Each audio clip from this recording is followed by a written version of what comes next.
Hello students, कैसे हैं आप लोग। आप सभी लोगों को टेक्निकल क्लासेस के यूट्यूब चैनल पे स्वागत है। आज हम लोग सेकेंड सेमेस्टर ग्रुप बी के बच्चों के लिए मैथमेटिक्स 1 का यूनिट नंबर 1 लेकर के आए हैं और आज हम लोग लेक्चर नंबर 1 करेंगे। टॉपिक है ट्रिग्नोमेट्रिक। बोलो क्लियर एकदम अच्छे से।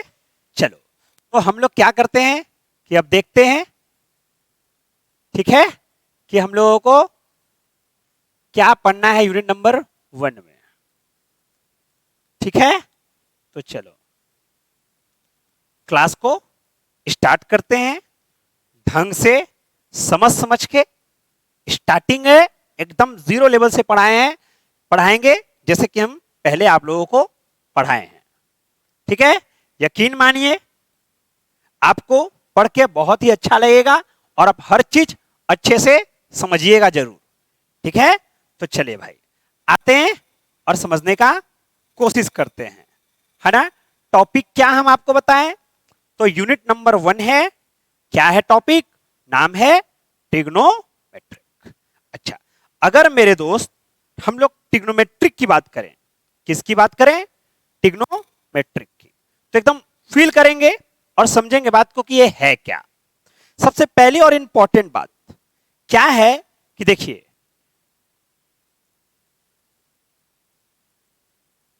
ट्रिगोनोमेट्री।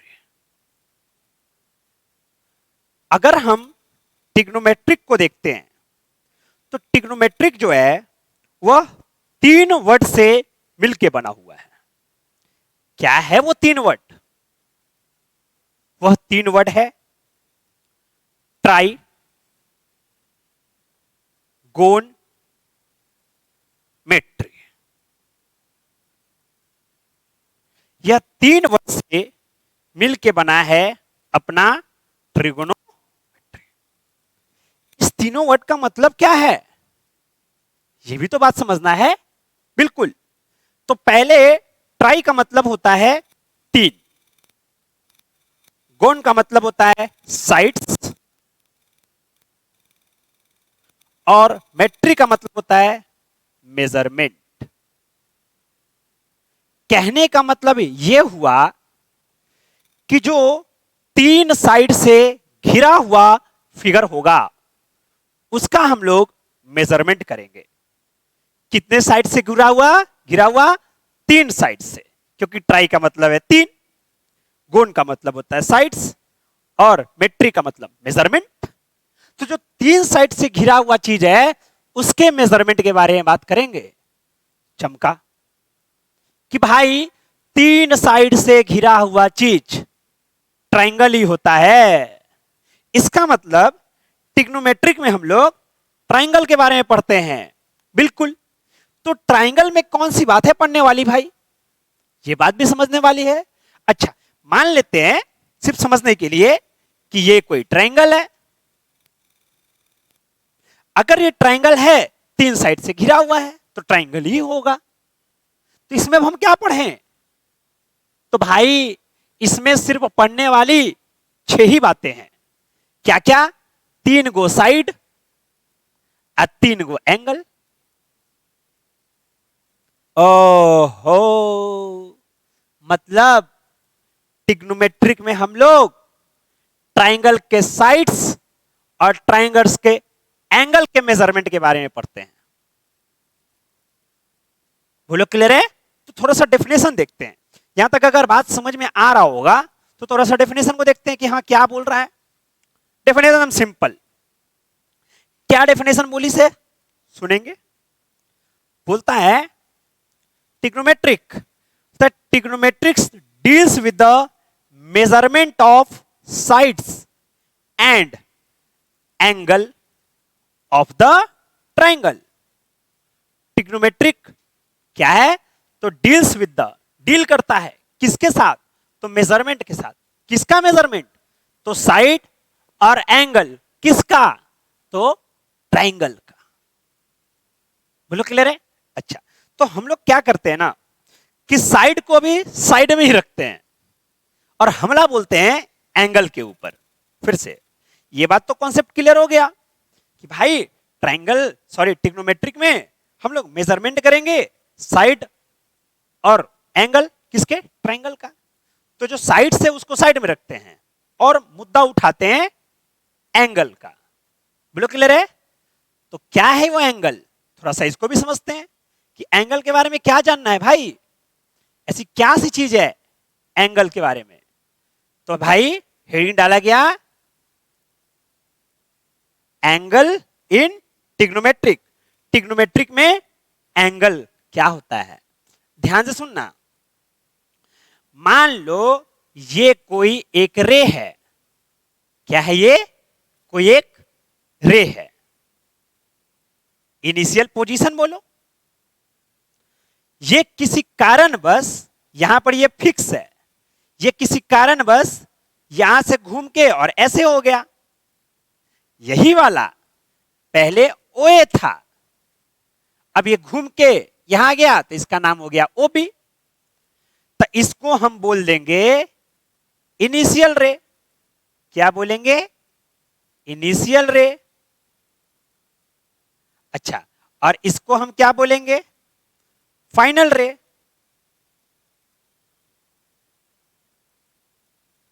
तो बोलता है इनिशियल रे से फाइनल रे यहां तक पहुंचने के लिए उसने कितना एंगल बनाया है। वह जितना भी एंगल बनाएगा उसको हम लोग, या ये भी बोलेंगे कि कितना अमाउंट ऑफ रोटेशन हुआ है, क्योंकि ये तो भाई यहां पर फिक्स है, ऐसे करके पिन से समझो, पिन ज्वाइंट है तो ऐसे करके रोटेट ही करके जाएगा ना। तो कितना रोटेट किया है, वह जितना भी रोटेट करेगा उसको हम लोग एंगल बोलेंगे ट्रिग्नोमेट्रिक में। क्या बोलता है, the measure of angle is the amount of rotation perform from initial side to final side. अगर तुमको एंगल जो मेजर किए करे हैं तो एंगल मेजर क्या होता है, तो बोलता है कि भाई कितना अमाउंट ऑफ रोटेशन हुआ है इनिशियल रे से फाइनल रे तक जाने में, जितना भी हुआ होगा उसको हम एंगल बोलेंगे। बोलो क्लियर है? इसको नोट डाउन कर लेंगे, है ना, कर लिए नोट डाउन। चलिए हम साइड हो जा रहे हैं, नोट डाउन करिएगा।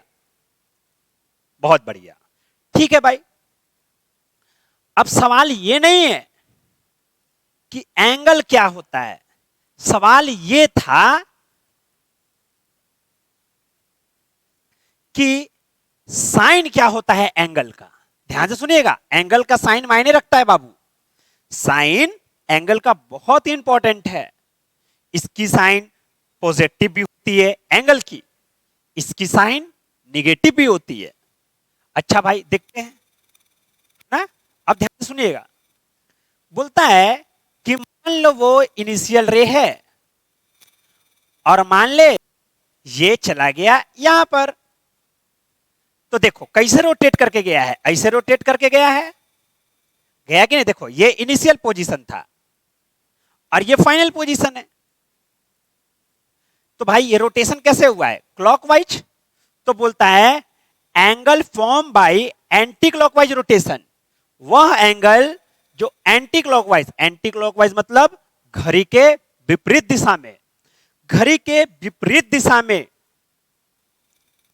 अगर रोटेशन हो रहा है, बोलो क्लियर है, तो उस एंगल को हम लोग पॉजिटिव बोलेंगे। ये पोजीशन गलती से लिखा गया है ना, पॉजिटिव एंगल बोलेंगे। तो यह एंगल मान लेते थीटा है, तो यहां पर थीटा क्या होगा, पॉजिटिव होगा। क्यों, क्योंकि इनिशियल रे फाइनल रे में जब पहुंचा है तो उसने जो एंगल बनाया है वह एंटी क्लॉकवाइज घूम के बनाया है, इसलिए उसको अपन लोग प्लस बोलेंगे।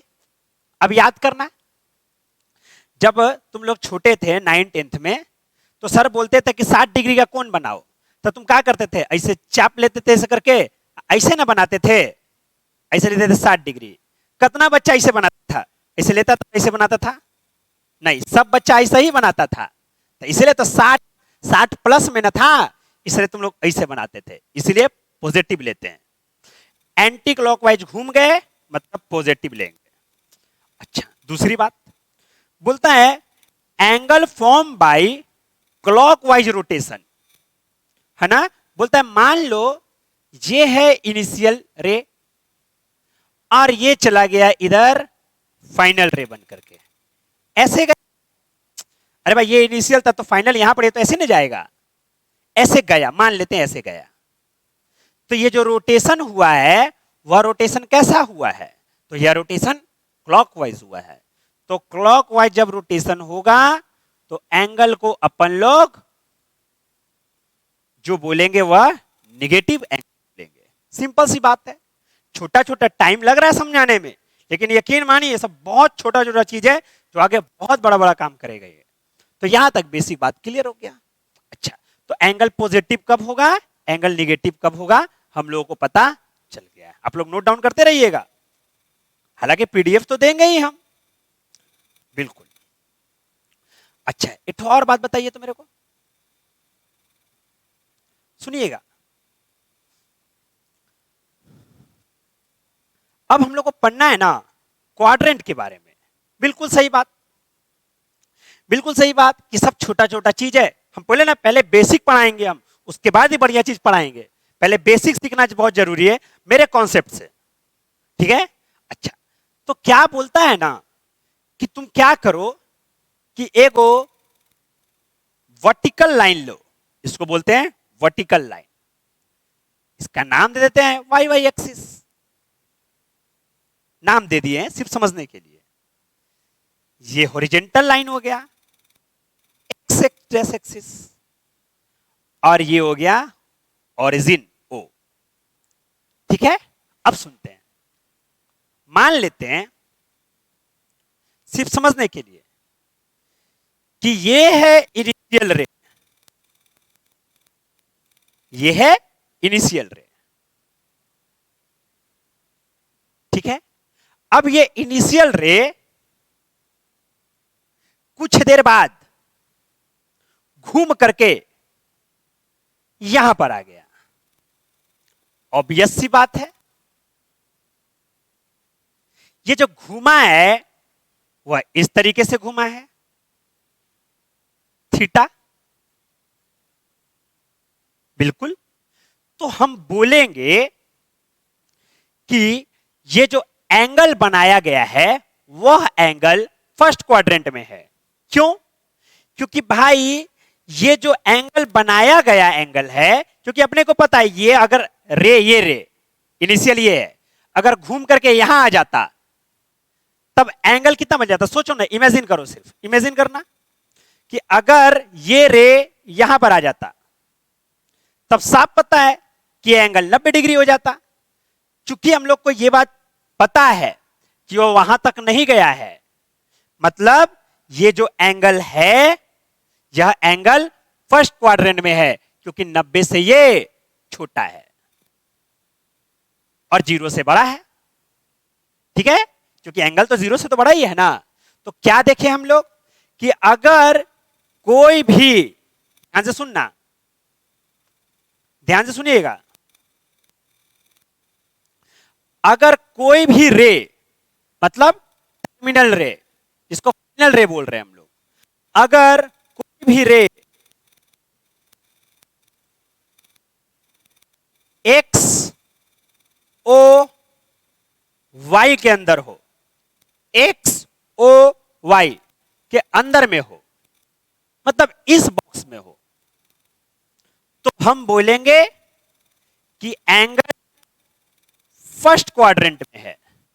लेकिन अगर कोई रे बेचारा यहां था इनिशियली और अगर यही रे यहां पहुंच जाएगा, इसका मतलब ऑब्वियस सी बात है कि एंगल घूम के यहां पर आ गया है। अब देखो ये 90 से तो बड़ा है लेकिन 180 से छोटा है। तो भाई अगर कोई भी रे एस ओ वाई में रहेगा तो उसको लोग सेकेंड क्वाड्रेंट में बोलेंगे। तो वैसे ही इनिशियल रे यहां पर ही है, अगर फाइनली वह रे ऐसे आ जाती है। इसका मतलब अब की बार बनाया गया एंगल ये वाला है। इसका मतलब यह बात हो गया क्या कि भाई X dash O Y dash या कौन से क्वाड्रेंट में है, थर्ड क्वाड्रेंट में है। और अगर यही फाइनली यहां पर आ गया तो बनाया गया ये वाला हो गया। तो इस एंगल को मतलब कि एक्स ओ वाई डैश को मतलब इस वाले बॉक्स को हम लोग बोलेंगे फोर्थ क्वाड्रेंट। तो हमने बॉक्स वाइज आपको समझाने की कोशिश करी है। ठीक है भाई, बहुत बढ़िया। अच्छा, क्या क्या समझा दिया कि भाई अगर यह, हालांकि ये बहुत आसान है, बहुत बड़ा चीज नहीं है, इसे हम लोग 10th में ही पढ़े हैं। X Y X dash Y O Y dash, है ना, बोलेंगे सही बच्चे।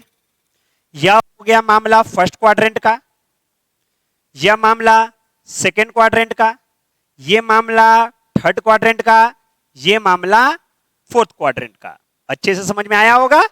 चलो आगे बढ़ते हैं। हाँ, बहुत सुंदर बात। अच्छा, बोलता है कि भाई मेरे, तुम कुछ देर से बोल रहे हो कि ये है अपना X O Y X dash Y dash O. अच्छा सोच, माना कि ये मेरा इनिशियल रे है, माना। अगर इनिशियल रे फिर यहां पर पहुंच जाए, मतलब अब ये फाइनल रे यहां पर ही बना दे, तब इसको हम क्या बोलेंगे? क्या इसको हम फर्स्ट क्वाड्रेंट बोलेंगे कि सेकंड क्वाड्रेंट बोलेंगे? क्योंकि भाई इसको बोला जाता है फर्स्ट क्वाड्रेंट, इसको बोला जाता है सेकंड क्वाड्रेंट। तो ये तो रे ना इधर का रहा ना उधर का, ये तो यहां पर आ गया, सीधे 90 डिग्री का एंगल बना रहा है। तो हम बोलेंगे कि ई कोनो क्वाड्रेंट में नहीं है। तब कौची है? हम बोलेंगे कि देखो भाई, सीधे सीधे बात, इन 90 डिग्री का कौन बना रहा है? हम बोले हाँ बना रहा है। तो 90 डिग्री कोनो क्वाड्रेंट में नहीं होता है, तो बोला तो बोला कि 90 डिग्री को अपन लोग आज से क्वाड्रेंट एंगल बोलेंगे, क्वाड्रेंट एंगल। याद रखना है ये सब। अगर टर्मिनल रे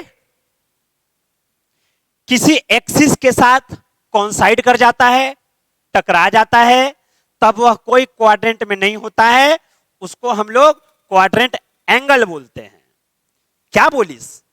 if terminal side कॉन्साइड with any axis, अगर टर्मिनल साइड, ये इनिशियल और ये टर्मिनल साइड कोई भी एक्सिस से, इस एक्सिस से भी, इस एक्सिस से भी और खुद इस एक्सिस से भी अगर कॉन्साइड कर जाए, तब उस एंगल को हम लोग क्वाड्रेंट एंगल बोलते हैं। क्या बोलता है कि फॉर एनी एंगल, मान लो कोई एंगल है alpha which is not quadrant angle, लेकिन ये क्वाड्रेंट एंगल नहीं है, मतलब कि टर्मिनल रे एक्सिस से नहीं टकराया है, और number of revolution is not more than 1, और जो तुम घूम रहा है, ये जो रे जो घूम रहा था कुछ देर पहले, वह एक ही रिवोल्यूशन की बात हो रही है, एक ही बार घूमा है ना, क्योंकि घूमेगा तो एंगल बदलेगा। तो बोलता है एक ही बार हुआ है रोटेशन। तो बोलता है कि अगर अल्फा का मान 0 से बड़ा 90 से छोटा रहा तो फर्स्ट क्वाड्रेंट, 90 से बड़ा 180 से छोटा सेकेंड क्वाड्रेंट, 180 से बड़ा 270 से छोटा थर्ड क्वाड्रेंट, 270 से बड़ा 360 से छोटा, इसको हम लोग फोर्थ क्वाड्रेंट बोलते हैं। तो उम्मीद है कि आपको क्वाड्रेंट के बारे में कुछ तो जरूर नया सीखने को मिला होगा। ठीक है भाई, यहां तक की बात एकदम अच्छे से समझ में आ गई है। ठीक है, चलो भाई, बहुत बढ़िया बात। हाँ, तो अगले लेक्चर में हम लोग unit of measurement of angle पढ़ेंगे, मतलब कि एंगल को किस यूनिट से मेजर किया जाता है, मतलब कि एंगल की यूनिट क्या होती है। ठीक है, तब तक के लिए धन्यवाद। वीडियो अगर आपको अच्छा लगा होगा, आप जरूर शेयर करें, कमेंट करके रिप्लाई जरूर करें। Thank you.